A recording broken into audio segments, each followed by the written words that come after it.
እግዚአብሔር ባዶ ሲያረጋችሁ አታማሩ ክርስቲያኖች አናማር ባዶ ሲያረገ ለሆነ ነገር ያዘጋጀህ ነው ለሆነ ትልቅ ዓላማ ያዘጋጀ ነው ተመልከቱ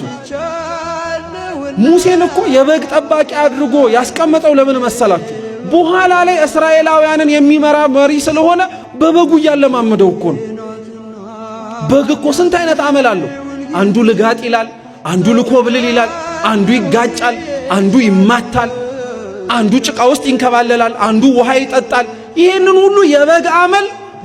ሙሴን 50 ዓመት እንዲለማመድ አደረገው እግዚአብሔር በ30 ዓመቱ ነው ከግብጽ የወጣው 50 ዓመት ሙሉ በግ ጠባቂ አደረገው 50 ዓመት ሙሉ ይሄንን በግ ያስጠበቀው ግን ተዋርዶ እንዲቀር ስለፈለገ አይደለም እንደ በግ የመሰላቸውን ህዝቡን መጠበቅ የሚችልበትን ጥበብ በበጎቹ ሊያስተምረው ስለፈለገ ታዲያ ዝቅ ማለት ሁሌ ውርደት ይመስላችኋል ባዶ ሆኖ መገኘት ሁሌ ማጣት ይመስላችኋል ክርስቲያኖች በፍጹም አይደለም እግዚአብሔር ዝቅ ሲያረግ ለተለየ ነገር ያለማመደን እግዚአብሔር ዝቅ ሲያረግ ከፍ ላለው ዓላማ ከእንዲሁ ያዘጋጀን